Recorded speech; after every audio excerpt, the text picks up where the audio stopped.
Thank you, Anuj, for joining us today on Let's Talk Business by RealtyNXT. Thank you very much for having me. It's a delight. It's a pleasure to be on your platform. So I want to know, and I'm sure our viewers also would like to know, that what attracted you initially to real estate domain? Like how this journey started for you? It's a pretty interesting question. I'm a chartered accountant by profession. I did my CA, and then I discovered that it was not something that was really exciting me as much. So I went into insurance thereafter, after having qualified as an accountant. And then I practiced on the insurance side for 3 or 4 years. And then I discovered that that really wasn't my calling. I was nearly 30 by the time I stumbled on real estate. And as I stumbled on real estate, that is when I discovered is that this is really what I want to do. It was a sector which was, in terms of the value, very high, but in terms of maturity, still very emerging, very nascent, very fragmented. It didn't have the system processes. It didn't have the governance that was there either on the finance side or the insurance side. And I discovered is that, if I was to get involved in the real estate sector, I can sort of make a mark by ensuring that this sector gets, positive contribution from, someone like me, rather than getting into finance or insurance, which was a lot more mature, lot more governance was already in those sectors. So I wasn't sure that how much value add I would have been able to do either in finance and insurance. As a result of which, in my sort of late 20s, early 30s, I got into real estate. And since then, I've been in this sector. So in the beginning, when you had embarked on the real estate journey, you must have faced it being an unorganized sector because there were no policies like RERA in place, and there were no organization as such where you could, bring the Credai wing or Naretco wing. Nothing was there for the committee as such. But what were the exact, key drivers behind you while seeing such kind of market in place that you wanted to start an entrepreneurial journey as well? How did the idea of, coming up with Anarock started? What made you feel that this is the entrepreneurial journey I have to take upon, even seeing what kind of market is going on? So it's a pretty interesting question. I'll divide it into two parts. One is when I entered into real estate, it was like a wild, wild west. There were very little regulation. There was very little, I would say, respect for the customer. The stakeholders were not well governed.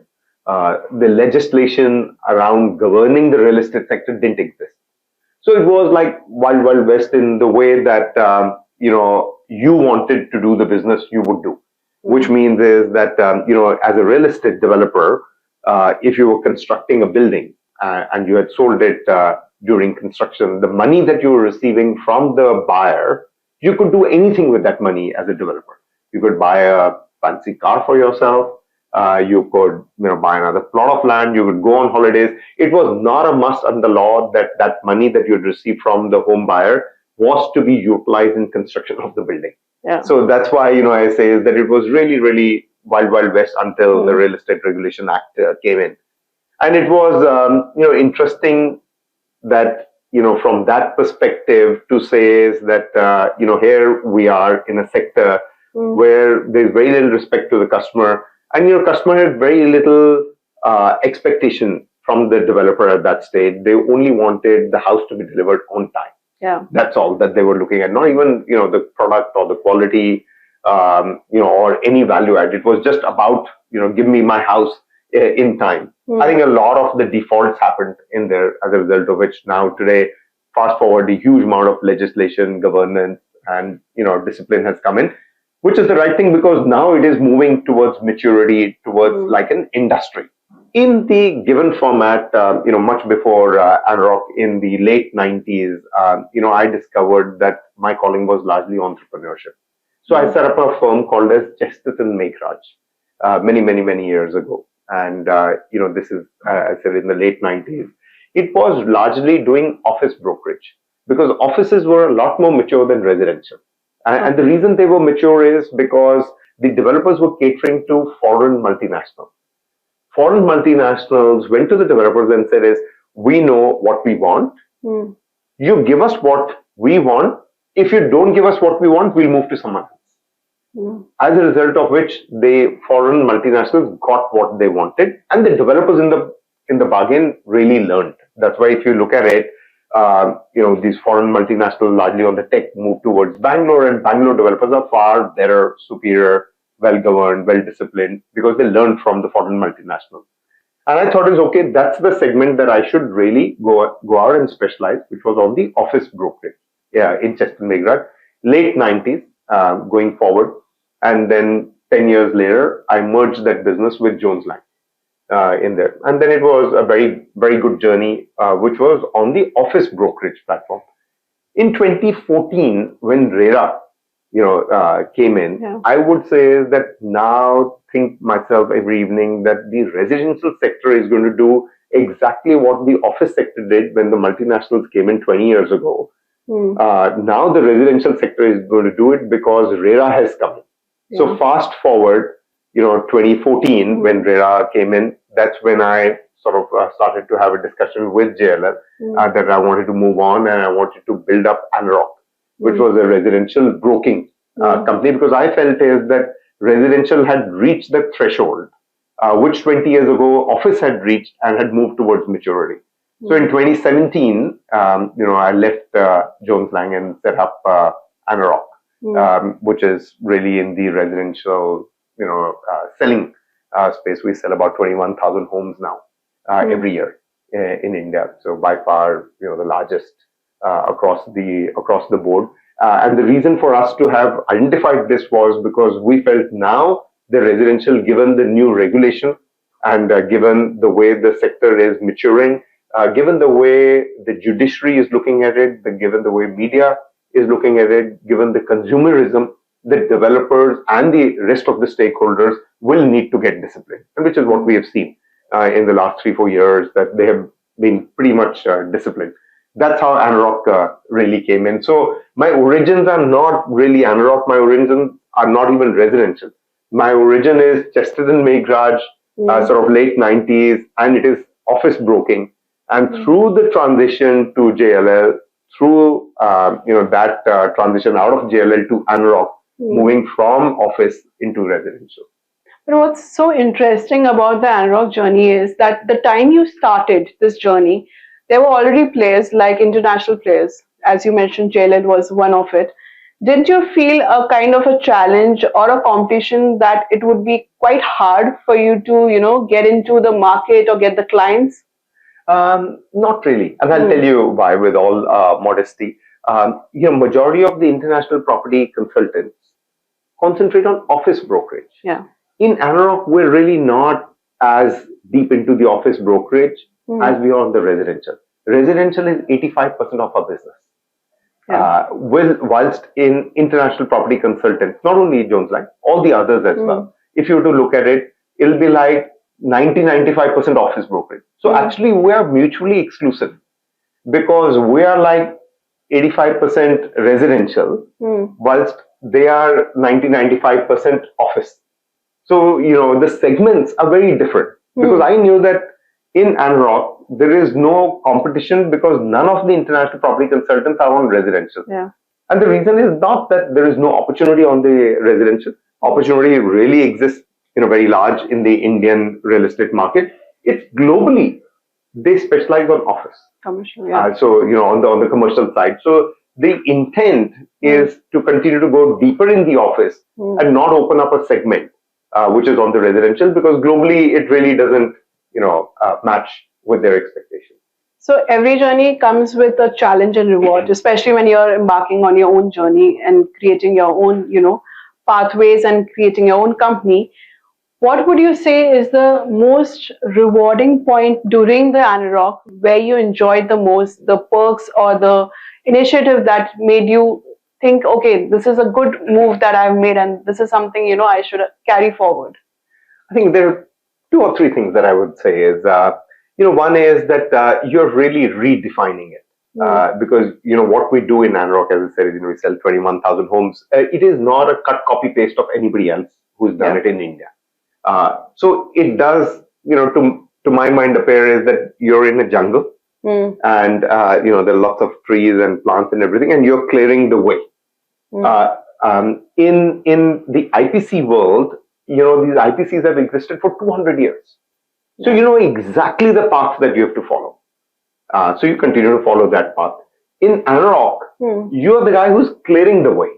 Now there's good and bad in that. Is because you're clearing the way, there are possibility that you'll fall more often in there. But the excitement is that you don't know what is there in front. True. And what to expect.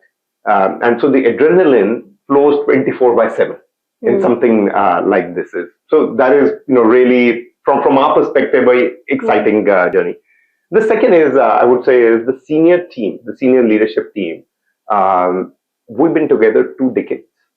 So, it is really encouraging when you've had, the senior leaders, a large part of that senior leadership together for 20 years or more. Yeah. That gives you a huge amount of support to do it. And third is your customers, that they genuinely see the value that you're bringing to them. Is they genuinely feel that this was a gap in the market and this gap has been really fulfilled. So it is very satisfying from a perspective that you're doing something innovative. I said you're clearing the path because nobody's done this residential in a volume manner, what we are doing it. Second is the ability to be able to have senior talent together for nearly 2 decades or over 2 decades to be able to do that. And third is for the customers, and our customers are largely developers, not home buyers, because we take exclusive mandates from the developers. Yeah. So they are our clients. For them to come back and say, look, this was a missing service. And we're very happy to outsource our sales and marketing to someone who specializes. And thank you for being there. So going back to the leadership team, because it's said that having the right team leads to a successful venture. So in the initial stage, what you kept in mind when you were building your team or when you were employing the right employees, was there any kind of checklist that you went ahead with? I think there were 2 checklists that we went ahead with. One was, many of us have been in the industry for long. God is kind. We've created wealth for ourselves. So we said is that our tagline is going to be our values, and we identified 4 values, which was integrity, ethics, transparency, and respect. These come up ahead of the value. So if somebody was to pay us more brokerage, but ask us to compromise, either on respect, and respect could be just our office colleagues. A client comes in and starts to demean, our office staff or office colleague, we will say, no, we don't want to work because our values get compromised in that is. So that was the first thing, is that the talent that we wanted to bring in would understand that our values are ahead of the value.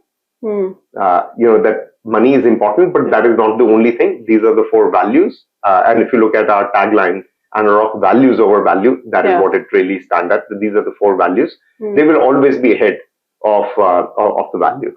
The second, we wanted to make sure that there was an emotional bonding. I think technical competence was really a third or a fourth. It was like, real estate is not a rocket science. You can teach real estate. It doesn't take long to teach real estate. But if there is no emotional connection, if there is no emotional bonding, if there's no emotional understanding, if there is no collaboration going on within the teams, then we felt is that the resource will not be able to get along with us. Sure. So those were the 2 large things. Is that one, making sure that the talent who came in really understood our values and lived to our values, and it was really not just a tagline that they would just say it. They lived through that. And the second is that they were emotionally sort of involved, understood what our DNA was, understood what our culture was, understood how we work collaboratively, and that's what we looked at it. So, I mean, we've said this often, is that, people say talent is everything. We say is that not really. It is the right talent. True. Because if it is the wrong talent, it can really disrupt your journey in there. So it is the sort of right people, and then the right people need to get the right seat on the bus. True. Which means that once these people came in, what was the right responsibility for them? What was the right role what was the right authority that you would give it to them. So wrong people off the bus, right people on the bus, and then once the right people were on the bus, then right people to have the correct seats. That is what the approach was. Interesting. So tell me, the time you started Anarock, the priorities and goals from that moment till now must have changed. So what goals and priorities have changed now? I think the macro have remained the same. So on the macro side, we said is whatever we do want to bring in technology because this is one of the few industries that haven't had the benefit of technology come in as yet. True. Other industries that you look at it, tech has really disrupted it. Whether it's food delivery or cab service or whatever. There is a huge amount. In real estate, it hasn't been. So we said is that whatever we do, we will bring in technology. So prop tech, and we've stood true till today. Is that we continue to invest. We have about 150 techies in Anarock on a full-time salaried basis who are employed as of today. So 6 years they've been here, and we're continuing to invest on the prop tech, and we're seeing the benefit of that. Is I would not say that we are a tech company. I think we're a tech-enabled company, and I think real estate would largely be in that segment where you will have people who want to sort of physically touch and feel real estate. They'll not just buy online. So that's first is that we've continued to invest in technology, and that was our priority from day one. Second one was that to make sure that our customers continue to feel very satisfied, and we have repeat clientele come in, which we've been pretty successful. Third is that we said is that we will largely be on the residential. As I said, is 85% of our business is today residential, but we're now growing outside the residential. So it is what else can be done on the non-residential part of it is. It wasn't on day one the play, but as we have continued to grow, we have discovered that our client, which is the developer, is asking for that service, saying is, can you raise debt for us? Can you raise equity for us? Can you help me buy land? Can you value the property for me? Can you provide a best land use feasibility? So those are the one services that we have added, which at the start we were like really residential unit sale and marketing. But given the expectation of the client, we have continued to expand it to move into the non-residential part of it, which wasn't there at the start. But these two things we've been very, very clear is that we want to delight our customer and want to repeat customer. And second is we want to continue to invest in technology because we're seeing benefit. It is not for valuation, as I'm saying is clearly, we're tech enabled. We're not even tech. So it's not about that, no, we are a prop tech and we want to be valued as a tech. I think we're amongst the few companies who've invested so heavily in tech, yet we remain very profitable. I mean, there was a report that came out, there were a number of prop tech companies, and I think there were only a few, one or two amongst 10, 15 companies, and we were one of those which had a profit against that. And we're saying this tech is for bringing productivity, for bringing efficiency, not necessarily for just doing a valuation of the company. So looking back on your journey, what is the one thing or a thing that you feel you could have done it differently, especially when you have learned so much now? I think lots of things that could have been done differently. But it is a journey. If you're here and you want to go here, as an entrepreneur, and you're an entrepreneur, you would have started from a certain point, and you want to go to that point. It's not necessarily a straight line. It'll go zigzag, zigzag, zigzag, zigzag. When you look at the rear view mirror, you may find that there was an easier way to get in there. Given a choice today, I would have still taken this route. And the reason I say I would have taken this route because we've enjoyed the journey. As they say, it is not reaching the destination, and maybe we'll never reach the destination. It is about enjoying the journey. True. And the journey we want to enjoy. We want to do the innovation as we go on, rather than say is that if given an opportunity, you would go one straight line.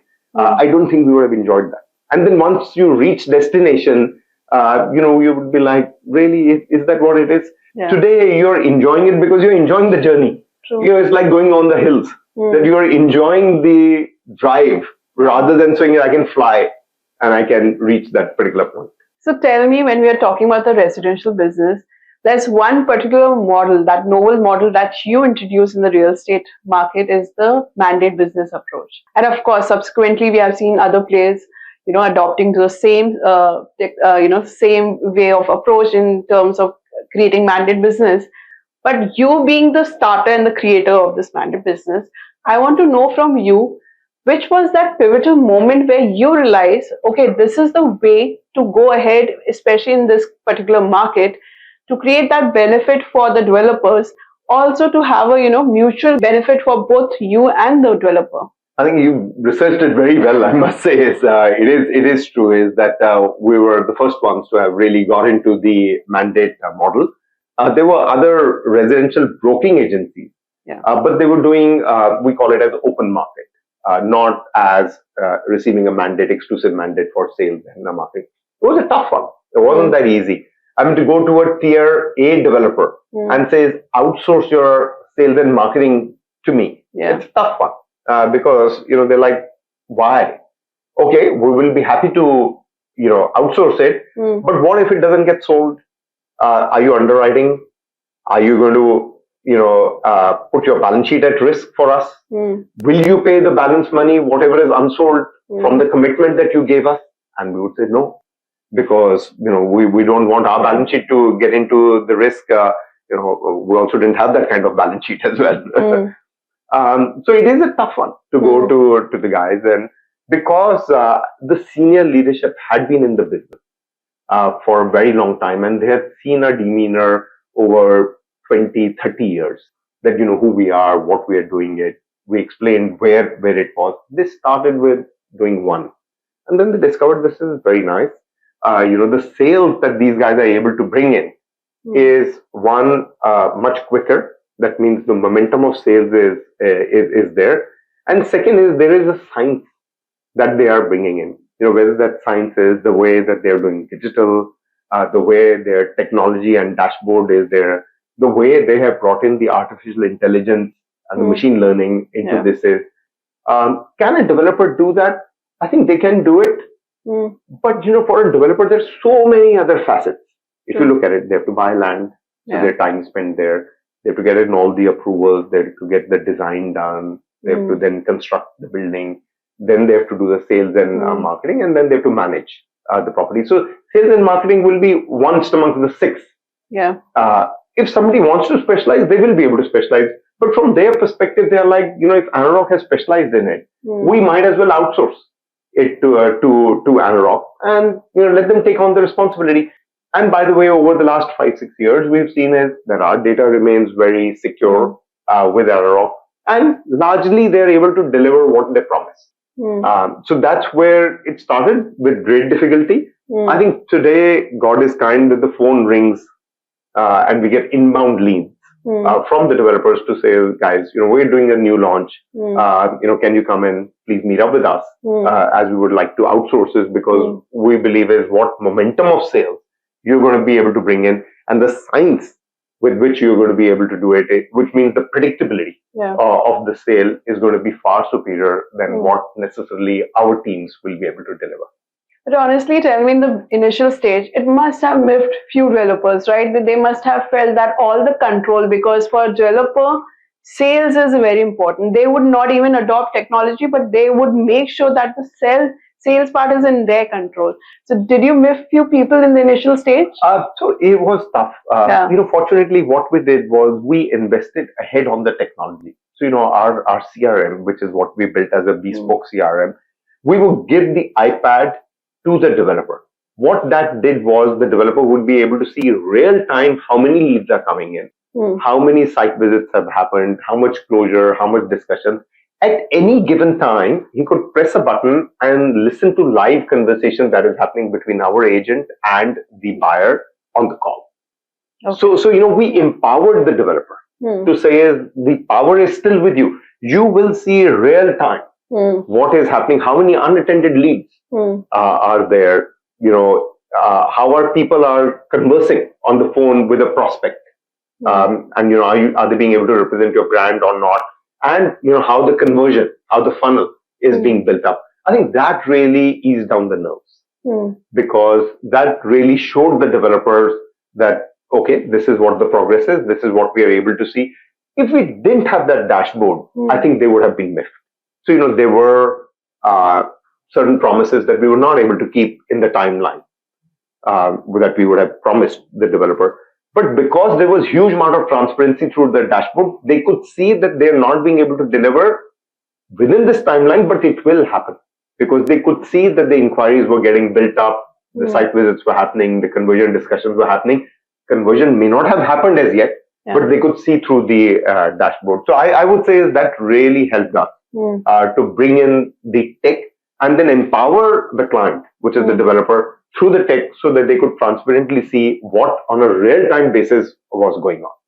So you must have noticed the other players which I've mentioned that when you came up with this model, a lot of people have adopted this model. So what we are seeing currently is when a mandate business is being offered by any company, they want to get involved from the beginning, meaning that if you have taken the land, the construction has started, how the communication, how the creatives, how everything will go from that stage to how it should be portrayed, how the tagline of the brand should be from all the creative front.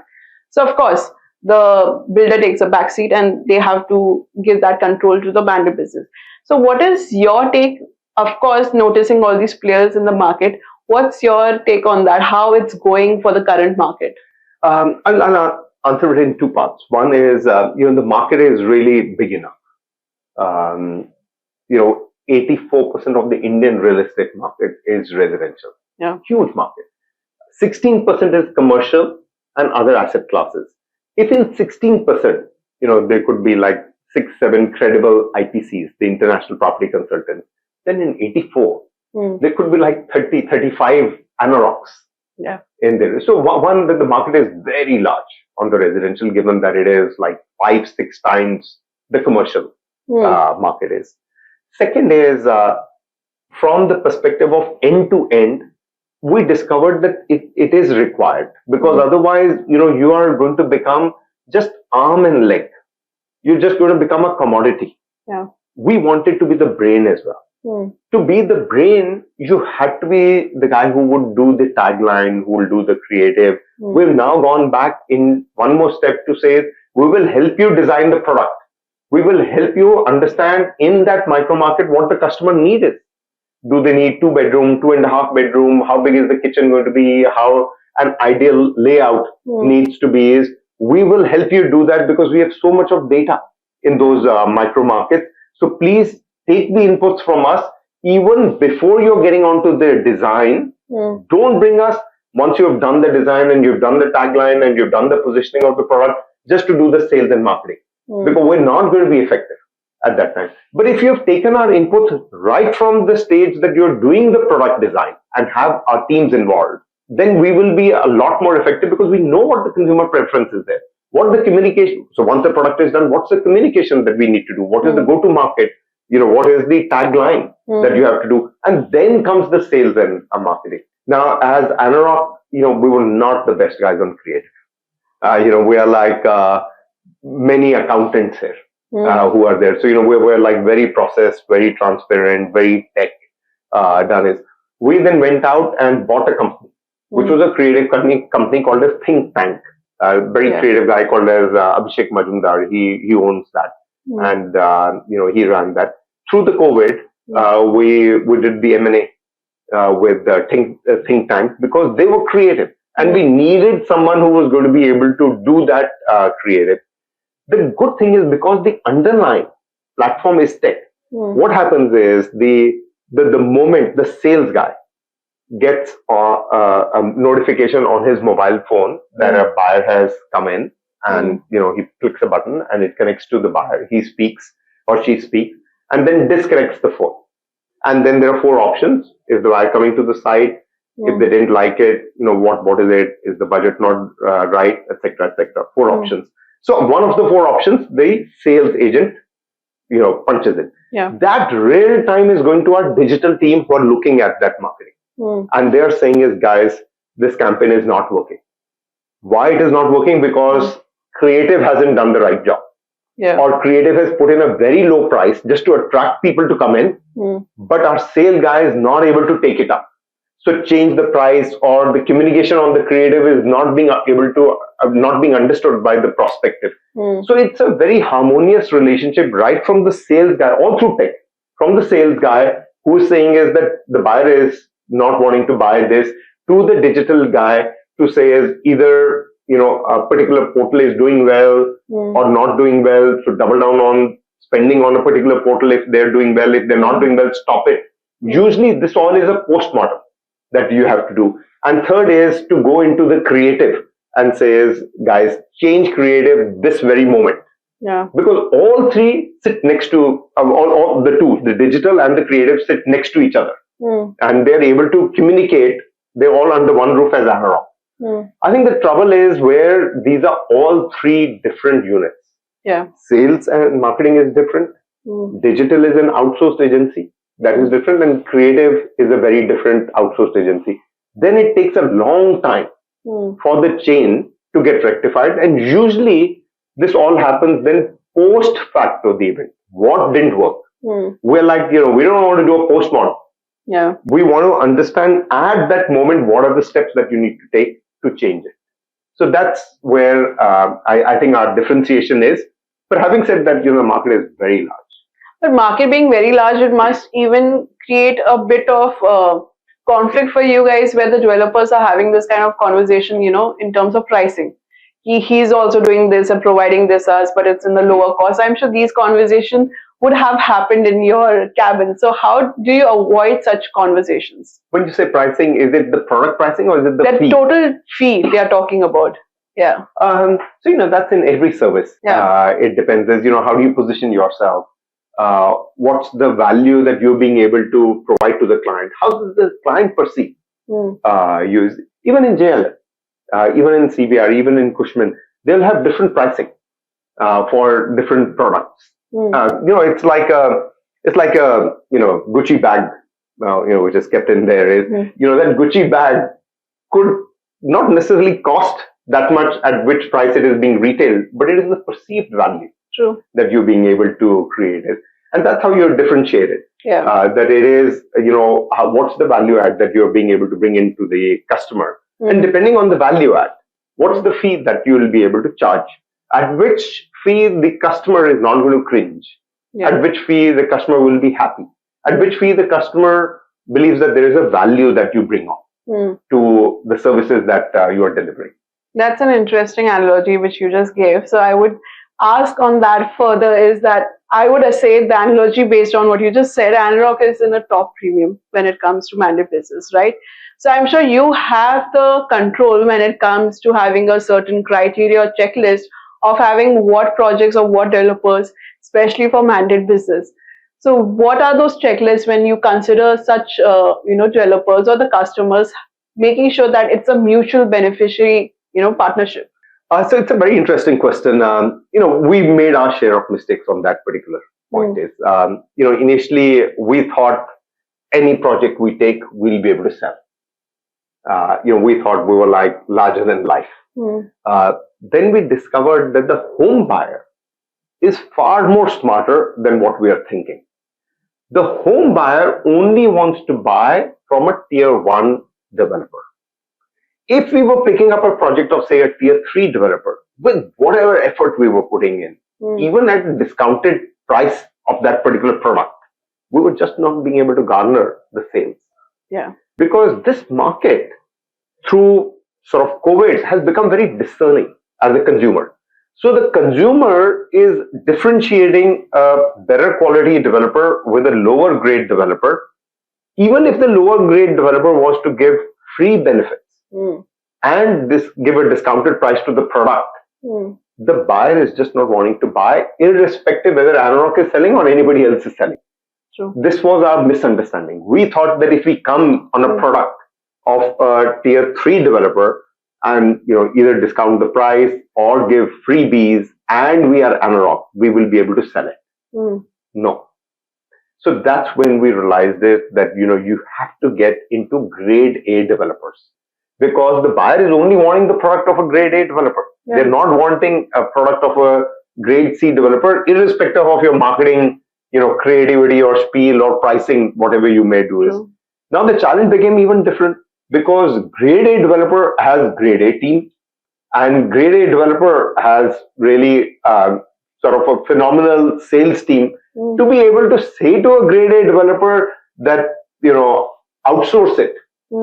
Is quite an interesting dialogue. Grade C will be happy to outsource it because when they come in, when they look at it, they're like, guys, you're far superior than we guys are. Please take it. But we're saying is we don't want now grade C. Not because we don't want it. We're like finding that the buyer doesn't want grade C, and irrespective of our efforts, we're just not being able to sell grade C. So we moved on to grade 1, and that's where we have continued to add value into Anarock, because our thought is that this market will move towards pure grade A developers. And if you have to continue to exist and be meaningful in your existence in the market, then you have to demonstrate value add to a grade A developer. And that you can only do it if you are better than the teams that the grade A developer has.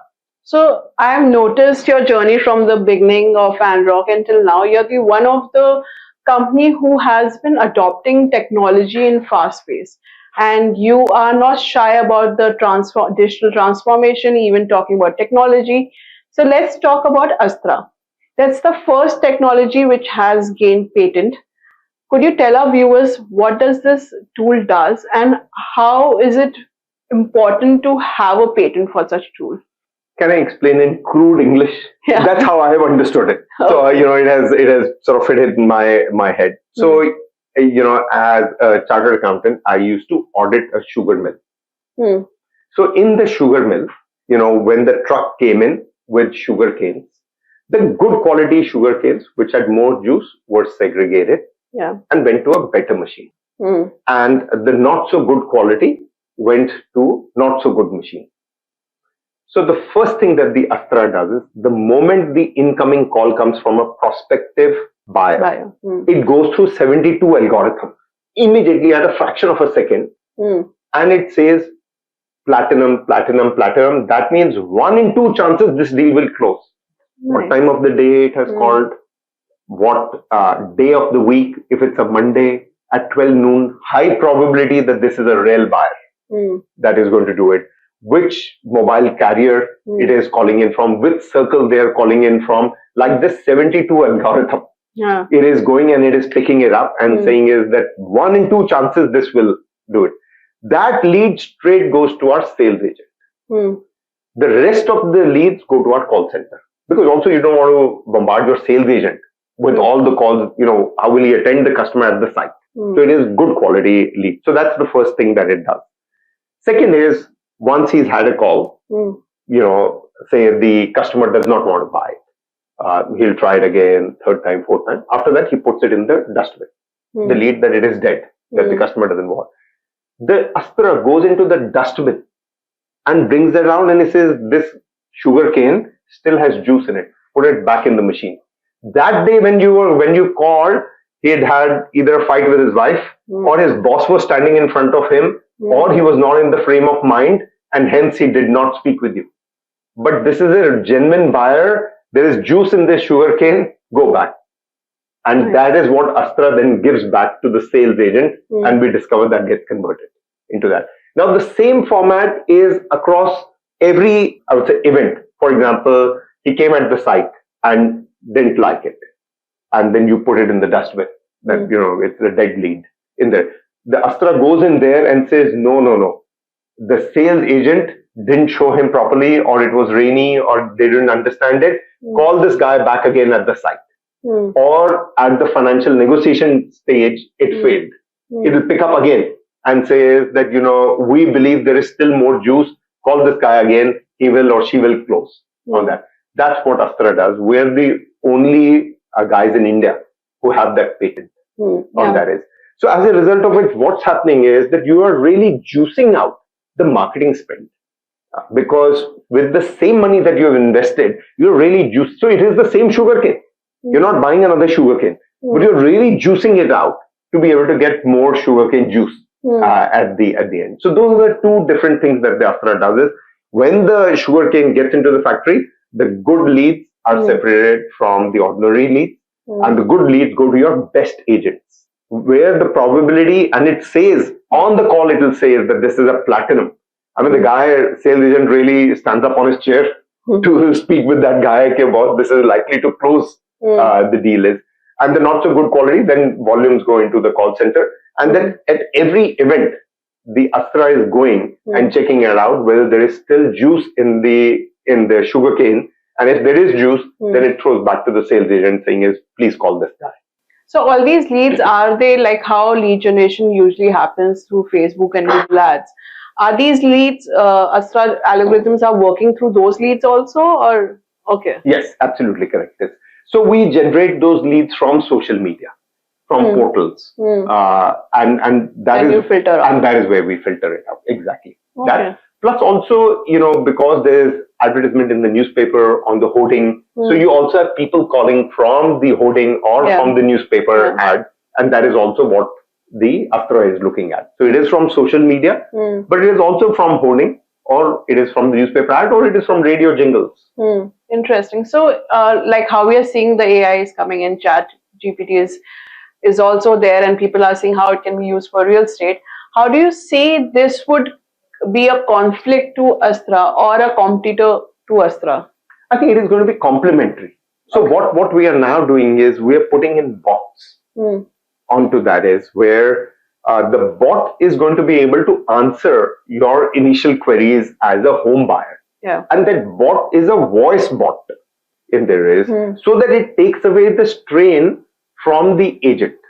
In there is, that's one. Second is, the bot is being given the sugar canes which AI is bringing out and saying there is still more juice. We're giving it to the bot only, rather than giving it to a sales agent. We're giving it to the bot and saying is, you have a conversation with the prospective buyer.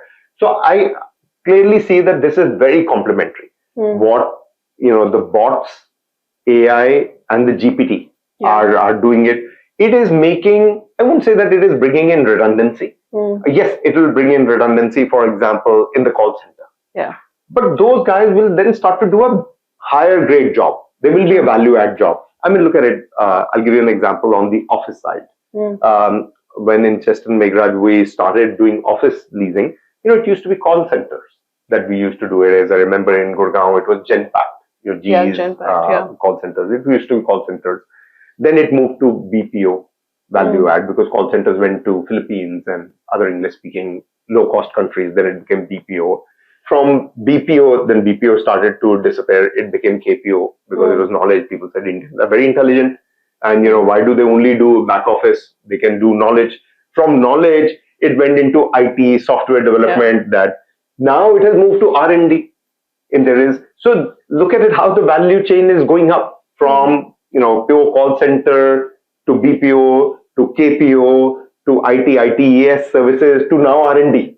That is happening. Is similarly, I think, is what is going to happen with Chat GPT and bots is that the low value jobs will be done by these machines, and then people will get an opportunity to do better and higher quality jobs. So I dare say, when people believe that there's going to be redundancy that is going to be created, I don't think so. I think it is going to be a better value that the human being is going to be able to deliver, and the bots are going to do the more mechanical stuff that today we are being forced to do. No, I agree with you on that. Also, I want to know, in 2021, Anarock had announced that it's going to raise $100 million for equity on taking prop tech companies that will match to your strategic vision, growth, and expansion. So I want to know, now we are in August 2023. What's been the progress like? What's the update? Which are the companies currently, prop tech companies, that you have acquired? And to follow on that question, I would also know, what is the criteria again in this and checklist that you make sure that you consider when you're acquiring such prop tech companies? So interesting. So we'd made an announcement that we will raise $100 million in Anarock. It wasn't really a fund to do prop tech. We said we will raise it in Anarock, where we would dilute Anarock and raise money. so that we could invest in PropTech. But that PropTech had to be synergistic to Anarock. It wasn't really a fund that was going to sit outside Anarock. It was going to be very closely related to Anarock, where we felt is that other than putting in the money, we could add value to that. So that is where our thought was. We're still on that journey. We have, because it's a highly profitable company, so we haven't distributed dividends to the shareholders. We've been using all the profit that we throw up in acquisition of the PropTech companies. So we have several, companies on the PropTech that we've acquired or we've invested. I think two large ones that we have is one is on the community management side, which is called as Apna Complex. Apna Complex, internationally it's called as Anacity. Is pretty large in the Middle East there. In India, it is doing all the residential, and it's moving now onto the commercial side. And the other one that we bought it was My HQ and Upflex. My HQ is a very interesting company, and it is an aggregator of the co-working platforms. Just like what you have 99 Acre, Magic Break, and Housing.com on the residential side. So it is that discovery and delivery platform for co-working. Platform. So those are the two where we had 100% equity and majority in the other one, and then we have several others where we have minority interest that we have taken it up. But that's where we are being able to add value. What our thought is that we want to see over the next 12-18 months that how are we being able to monetize before we start to invest more and buy more PropTech is. So we are now in the process of being able to monetize some of these companies that we have invested. If we are able to demonstrate credible exit, if we are able to demonstrate that there is a wealth that was created for the shareholder, for the employees in that company, and there was a value add that we were able to do to the client, then we will continue with the PropTech journey. Otherwise, we'll say, okay, it was a great learning, but we're not going to get into this. But till now, we think is that we've understood the code. We've cracked it. We're going to be sort of looking at making some announcements where we will be exiting, where we will be bringing in strategic partners and be able to demonstrate credible, profitable, sustainable exits of the PropTech companies that we had acquired. So as Anarock continues to evolve and making strides in real estate market, I'm very curious, and even the audience and especially the experts are curious to know, when will we see Anarock getting into B2C transaction space? Are there any plans in future, or are you considering any potential entry in this particular space? So the current format that we have, it's more I would say B2B2C, and the reason is that we service the developers who service the home buyer. So it is a B2B and then B2C. And there are certain aspects of Anarock which are even today B2C. For example, the community management app that we spoke a short while ago, which is a complete B2C, because that is where society management and his households that you really get into. My HQ and Upflex, which is the co-working platform, is a very sort of B2C.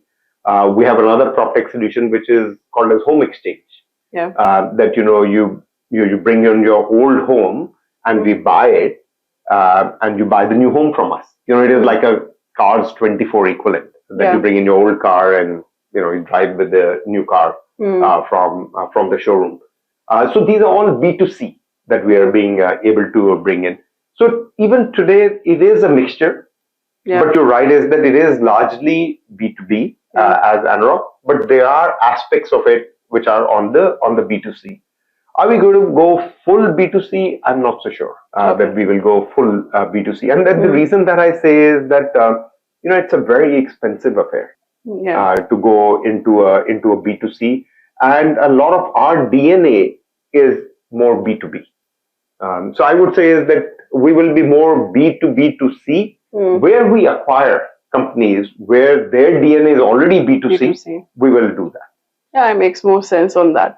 So given the evolving landscape of, real estate financing in India, we are seeing a notable influx of AIF companies coming in, private creditors coming in, debt creditors coming in, and also there are few investors who are putting working capital and investment on the promising ventures. I want to know from your vantage point how this trend will impact in terms of the project, project visibility or project viability, along with the market sentiment and the growth trajectory of this real estate market. I think it is very interesting because it's a very deep question that you ask. Is what has happened is that Reserve Bank of India has said is that the NBFCs, the non-banking financial corporations, will now be governed under the same law as banks. Previously, they were not governed as the same. That is why they were called non-banking. So the RBI would not govern them with the same spray as a bank, and hence NBFCs were allowed to do land funding, for example, for the developer. So debt would be given to the developer to buy land through the NBFCs. Now that Reserve Bank of India, the central bank, has said is that all NBFCs will be governed by the banking rules and regulations. As a result of it, NBFCs cannot fund for land buying because they are governed now like a bank. AIFs have started to come in because there is now that missing opportunity. Because who funds land acquisition? Either the developer has equity, then they can go ahead and buy it, or they need debt from someone. So they are now going into AIFs and asking credit from the AIFs to be able to buy land and to be able to then launch the project. And as they launch the project, they either substitute that debt from the AIF that they've taken through the bank, because at that time the bank can lend it because they bought the land, they've got all the approvals, they started to sell it, so the bank is able to do it, or they are able to pay back through the sales that is done. So I do feel is that there's a big opportunity on the credit side that exists. Either it is AIF, which will continue to do that, or some of the large private equity may want to get into credit. Part of it is because there's a big vacuum that has got created in that. As you look at it, there were so many NBFCs, who were funding for the developers for land, and suddenly under the RBI rule and regulation, they're not allowed to fund for land. So the developer is saying is like, I need that vacuum to be filled by someone. I do feel it's a big opportunity. There are many AIFs that have been raised and doing well. There are many in the process which are going to be raised. I do feel is that there are large private equity who are looking at the space very closely and says, can we set up a credit fund to fund the developer to buy the land?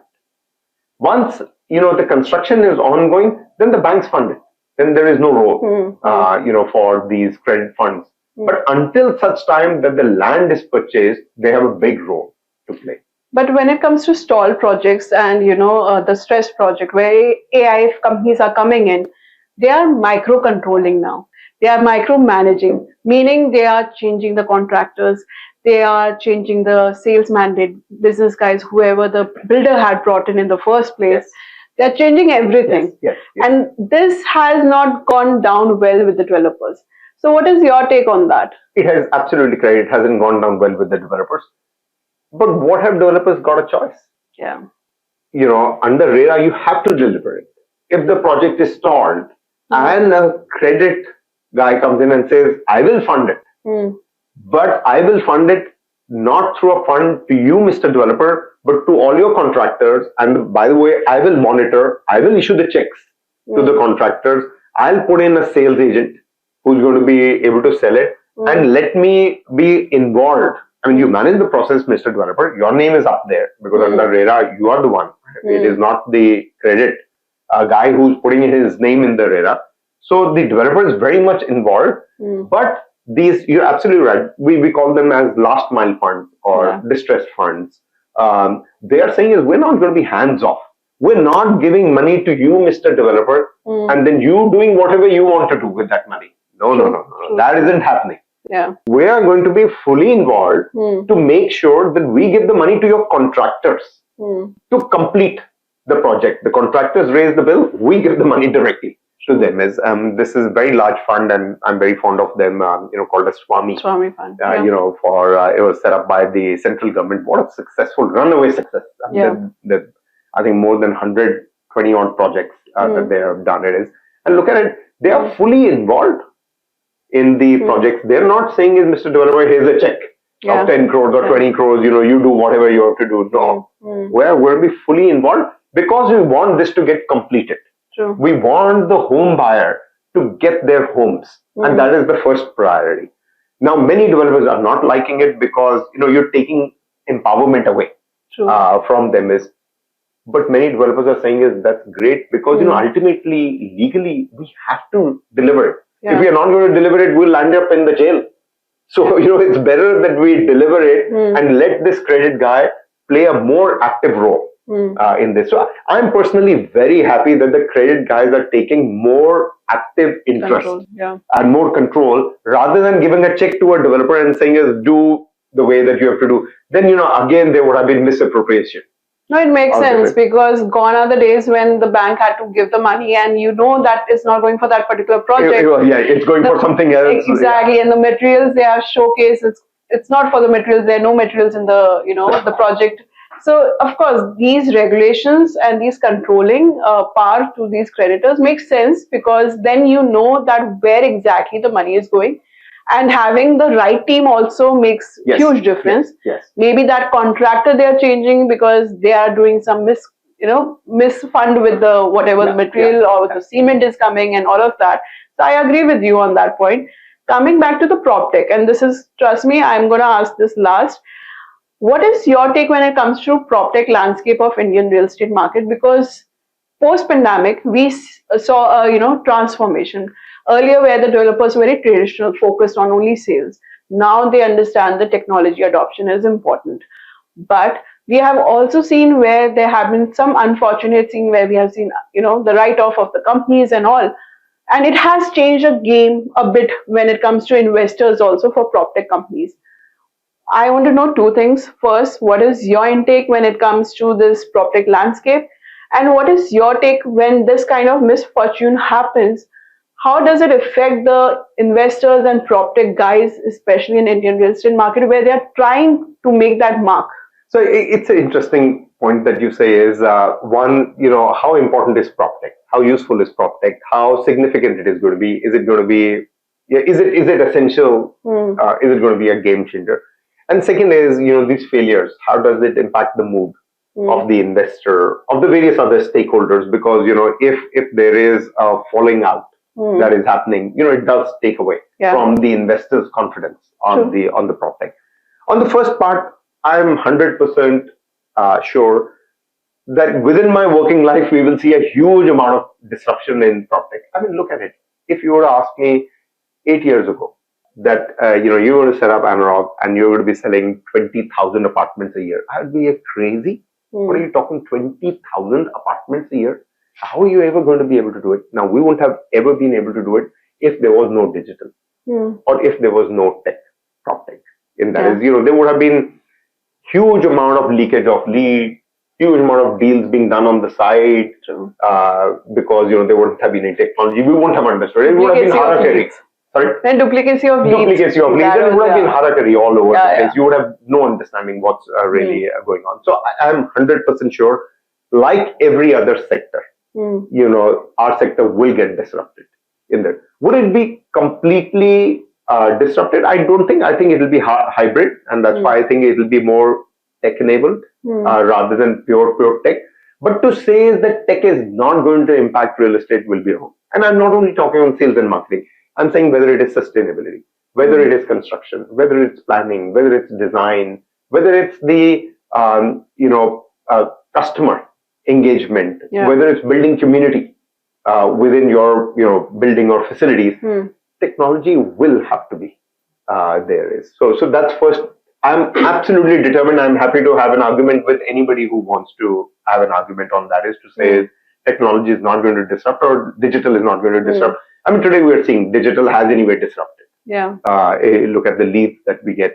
We were pre-COVID 30% leads coming in. from digital. Today, 70% of our closures are through digital. Mm. And there is, look at it in 5 years, this is what has changed it.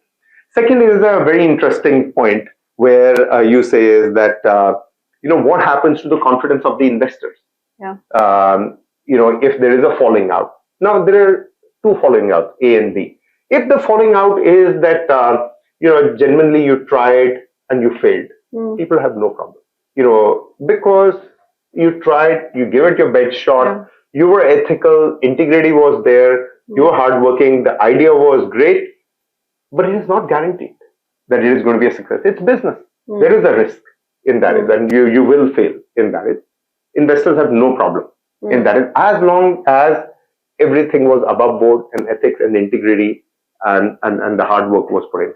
I think where they have a problem is where all this gets compromised, where integrity gets compromised, where governance gets compromised, where financial discipline is not there. That is where it takes away from the confidence of the investor. So I just want to make sure that your audience understands that failure because of a business risk is still palatable, still acceptable. True. But failure because the integrity or the ethics got compromised is not acceptable. I will continue with my last segment, which is quite famous in our series, is rapid fire. Oh gosh, that is a scary one. Rapid so fire. Where it helps the viewers to know more about you as a person and whoever role model you are. And I'm sure there's so many aspiring youngsters who are looking forward to know what makes you tickle. I'm a pretty shy guy, so... So first question I want to ask you is, can you share the most offbeat advice you have ever followed that has impacted your entrepreneurial journey?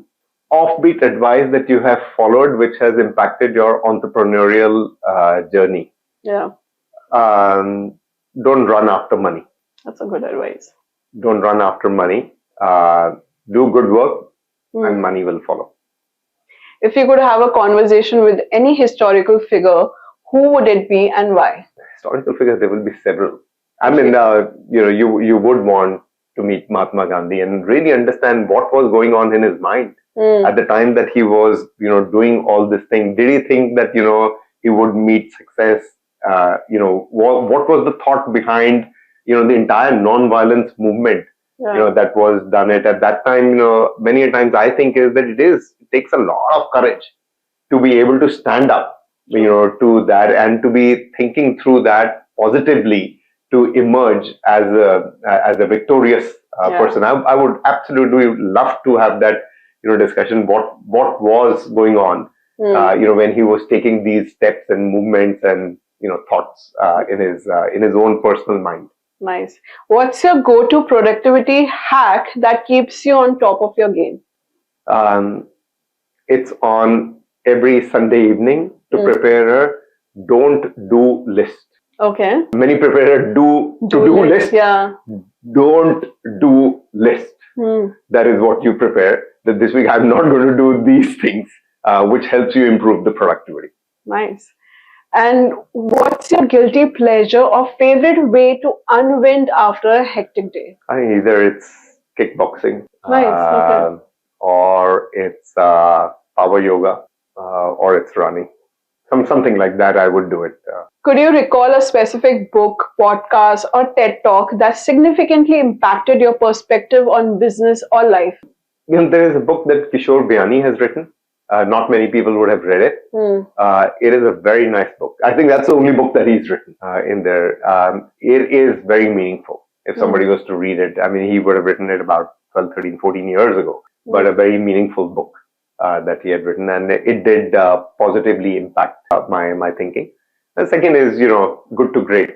I mean, it's a fantastic book that how do you, as good companies, make it into great companies? How do you make it into sustainable companies that go past, the entrepreneur's life in there? And how does it become an institution, which is a great institution, which really means that, good becomes the enemy of great. So I would say those will be the two books that I would really say have changed my thinking. Nice. So if you could travel back in time and give your younger self a piece of advice, what it would be? I think there will be two things that I would say is, one, celebrate success. I think for whatever reason, we guys don't celebrate success. And I think this is just an Indian philosophy that we don't celebrate success. We're always, if you celebrate success, another like True, so, we're like always very skeptical. And second is, don't take yourself too serious. That's a good advice. Share a quirky or unexpected fact about yourself that people might not know. A lot of people think is that I am sort of very energetic and very Extrovert. I am absolutely an introvert by nature. And if you were to ever see me on the weekend, I am an absolute potato couch. I would just sit down and watch Netflix and do nothing else through the day. It doesn't matter. Okay. And the family knows that if the TV is up there, they can say whatever they can cross, and I will just continue to, look at the television. I can be very non-active. That would be unexpected, truly. So, if you could invite 3 people, dead or alive, to a dinner party, who would they be and why? I mean, certainly Prime Minister Modi. Clearly the way that he's been leading it and the way that he's made positive change. I mean, he's someone that has made India very proud in the last 10 years. Second would be Elon Musk. The way he's changing the thought process, and certainly on the Twitter. It would be interesting to have a conversation with him that what is going on in his mind today. What does he want to achieve in that? Or does he have a game plan, or does he not have a game plan? I'm sure he has a game plan to do. And third, I'm a pretty big Bollywood buff. And so I would really want to have 2 guys that I can. And maybe I'm saying that because I've recently watched their film, Alia Bhatt and Ranveer Singh. I mean, they're like fantastic, guys to have dinner with. Nice. If in a parallel universe, if you weren't in real estate industry, what career might you be and why? I think as I said, I would have been an accountant because that is what I studied professionally, or I would have been an insurance practitioner. And that is what I studied if I had not been in the real estate world.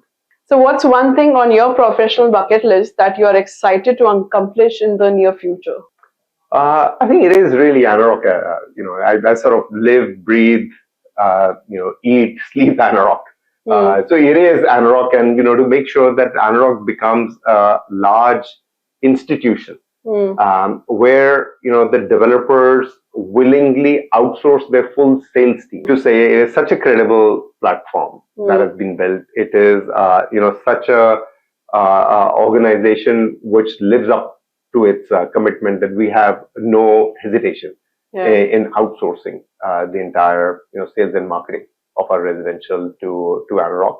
And second is to make sure that the teams within Anarock continue to remain very engaged, very happy, and sort of have a great time together. And personally, I'm curious to know that Anarock has become such a huge brand, and you still are very active in making it grow, expand. What is your key mantra that keeps you motivated every day, even if you are facing some kind of challenge or failure? I think, we're still in our infancy stage. We're still in the first few years of our growth. There is so much of distance to be, traversed. I mean, we're only 6% of the market. And there's 94% of the market still left. When you think like that, then you say there is a lot more journey yet to be covered. And, through the journey, you enjoy. As I said, it's not about reaching the destination quickly. It is about enjoying the journey, as we spoke. I would still want to go through the same journey that I went in because I've enjoyed every bit of that journey, and I want to continue to enjoy that journey as we continue to grow Anarock. That's a true entrepreneur spirit. Last, I want to know, as an influential, figure in the real estate sector, how do you stay updated with the latest trends and innovation, especially technology, like the kind of vast knowledge you have? And it's very refreshing to see even everyone, especially in real estate domain, are getting involved when it comes to technology. So, you meet people. I think I do very little thinking in, just in a room to myself. I want to meet up people. I want to discuss. I want to meet millennials, meet these youngsters who want to, bring a positive change in the world. And they are the ones who have the best ideas. True. In there is. And until you have that interaction and until you have that engagement with those guys, the mind doesn't really understand. The mind will do is what you are thinking that it'll do unless you really interact with the people. And that's when you have a debate, you rehearse, your mind opens up and you learn newer things. Lastly, I want to know what would be your advice to the young aspiring professionals who want to get into real estate market? I think it's a great sector to do it. If you were to put in all the assets of the world on one side of the balance sheet, the gold, diamond, mutual funds, fixed deposit, cash, everything on one side, and real estate on the other side, real estate is still more heavier. Yeah. So it is a very big sector. It is great that this cleansing process has almost got completed on the sector, and it is now moving towards maturity. So this is a sector that one should look at it, a lot more, I would say, aggressively, a lot more seriously to get in and make a professional career. This is a sector where, say, telecom or insurance or financial side may have been 20 or 30 years ago. Yeah. So in those sectors today, to make a name is very tough because they're so much more mature. Or you should have been in those sectors 20 or 30 years ago. Yeah. In this sector, it is just starting to really pick up and move towards the maturity. So I would say to the youngsters, it's a sector which is a large enough sector for you to consider it. And in India, we're just starting the journey. Thank you so much for joining us today in Let's Talk Business. It was wonderful having you and getting such valuable insights on your journey. And I'm sure there's so much to learn. And in future, we'll have this conversation again. I really enjoyed it. Thank you very much. And thanks to RealtyNXT for putting this together. Really, I had a good time. I hope, your viewers enjoy the same as we both enjoyed. Thank you so much. Thank you.